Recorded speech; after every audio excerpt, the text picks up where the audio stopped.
Bullfrog by Admiral William McRaven. And I love this book. I really, really enjoyed this book. In fact, let me give you the picture of this is the cover of the book. You'll know Admiral William McRaven. He was a Navy SEAL for 37 years. At one point, he became the Bullfrog, which is the longest-serving Navy SEAL, longest-serving active Navy SEAL. That's where the name of the book comes from. He led the operation that captured Osama bin Laden. He's highly decorated. He went on to run the Texas university schools.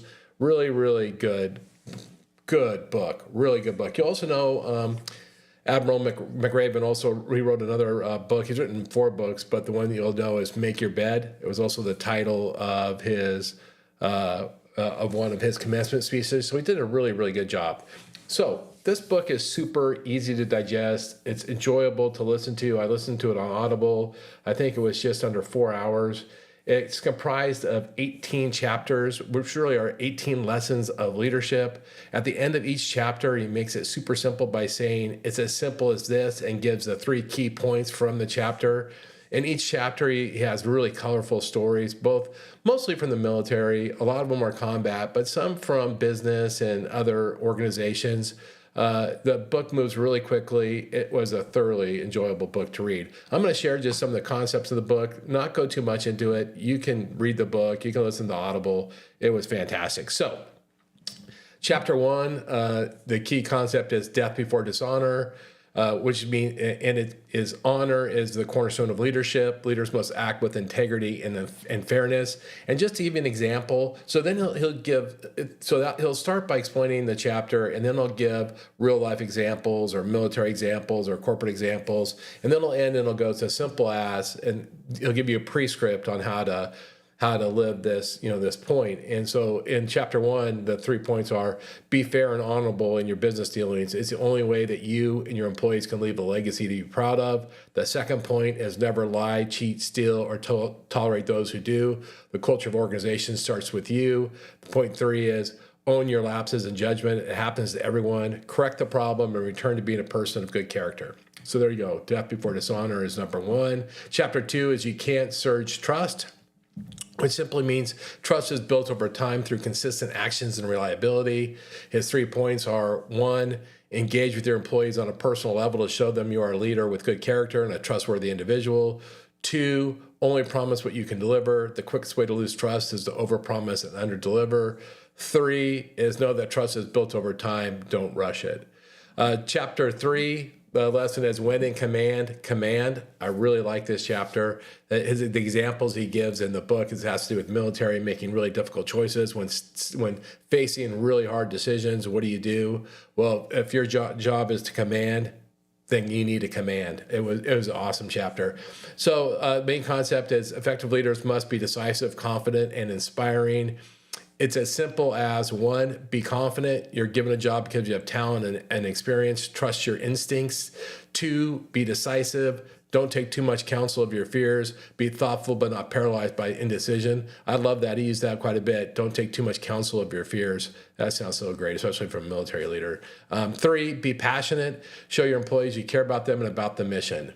Going to chapter 4, we all have our frog floats. This was a really fun chapter. In the chapter, he explains when he was first in Leadership Academy. He had just graduated, and he was stationed in Coronado, and he was called to the commander's office, and he thought he was being assigned this great mission, and he was assigned to make the July 4th float for the city of Coronado, and it's a great chapter. That's where we all have our frog floats.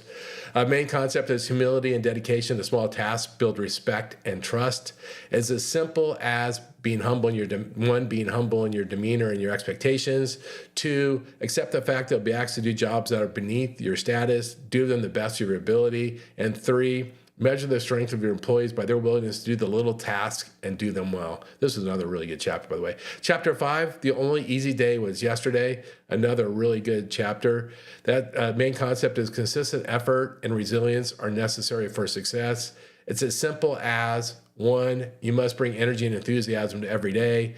2, you're not entitled to anything but more work. The rank and file are working hard and getting paid less. And 3, attack each day as though it was critical to the organization's success. I'll tell you, it was another really good chapter. Number 6 was run to the sound of the guns. Main concept is leaders must confront problems head on with decisiveness and courage. 1, be aggressive. When you see problems, do something about it. That's what is expected of leaders. 2, move to a place where you can best assess the nature of the problem, provide guidance and resources to resolve it as quickly as possible. And 3, communicate your intent every step of the way. So chapter 7 is summa sponante. I know I'm saying that wrong. That is actually, I think, the saying of the, I think that's the saying for the Green Berets or the Army Rangers. But the main concept is initiative is essential for progress and effective leadership. It's as simple as 1, foster a culture of action, allowing the rank and file to take initiative and fix problems that need addressing. 2, accept the fact that this will lead to zealousness and occasional screw-ups. This overenthusiasm is better than a culture of inaction. So true. When you give people freedom, they'll make mistakes. 3, praise those who attempt to solve problems on their own, even if the results are not as expected. Go to chapter 8. Who dares wins. That is the saying, by the way, of the British SAS, the British Special Forces. The main concept is boldness and calculated risks are crucial for achieving great results. It's as simple as 1, seek opportunities to take risk. No great leader was ever timid or weak-kneed. 2, mitigate risk with extensive planning and preparation. And 3, learn from your mistakes and be prepared to take the next big risk. Don't let a single failure decide your future. 9, we've all heard this, hope is not a strategy. It's interesting, he kind of went through the history of who might be the author of this, the original author of this in the beginning of the chapter. But the main concept is success requires clear vision, strategy, and actionable plans. It's as simple as 1, have the vision that says what you're going to do, make it bold and inspiring. 2, have a strategy that tells how you're going to do it, make it clear and concise. 3, have a plan that shows who's responsible and the details of implementation. They must all be connected. Moving to chapter 9, no plan survives first contact with the enemy. This is another really good chapter. It's very similar to Mike Tyson saying, you have a plan until you get hit in the face kind of thing. The main concept is flexibility and adaptability are essential in dynamic situations. It's as simple as 1, always consider the worst case scenario and plan accordingly. 2, test the plan to ensure everyone in the organization knows how to react when things go wrong.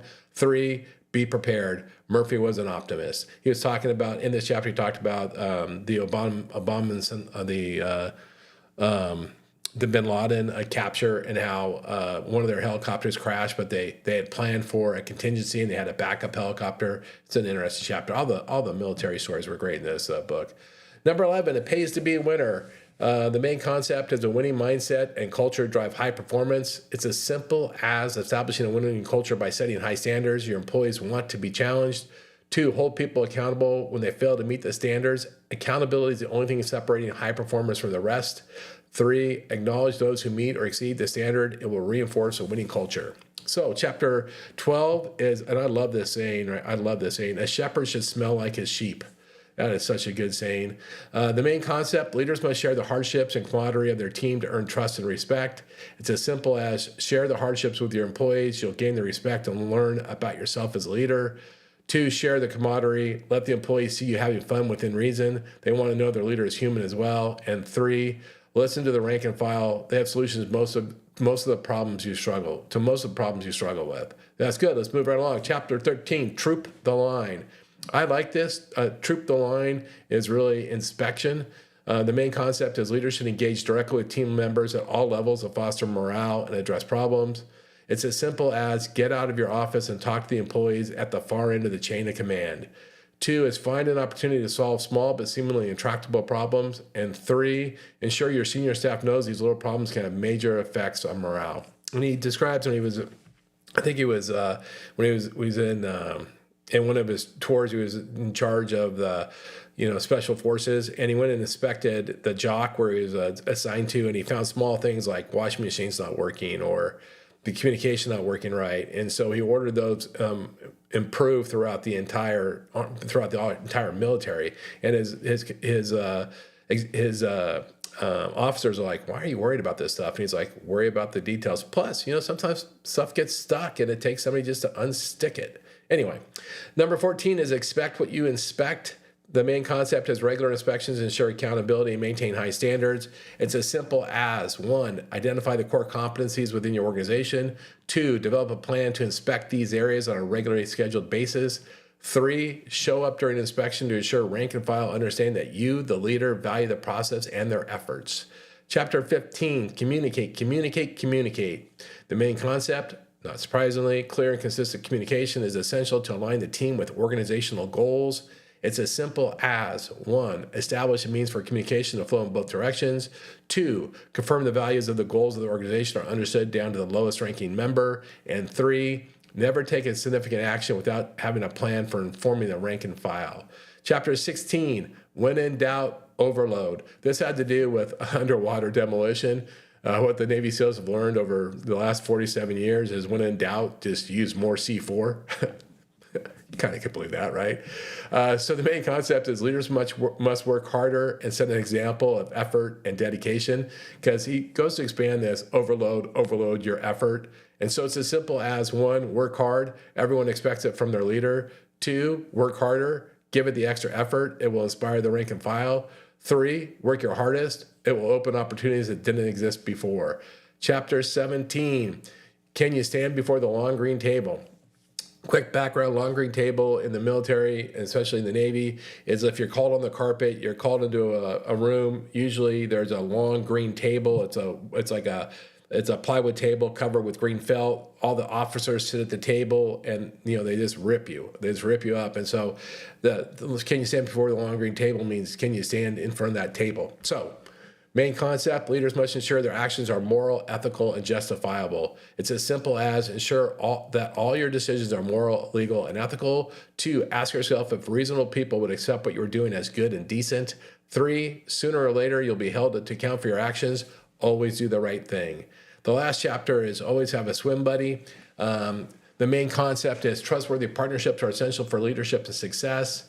So 1, it's as simple as 1, find a person you can trust implicitly. Be prepared to lean on them in times of great stress. 2, accept both their support and criticism with equal grace.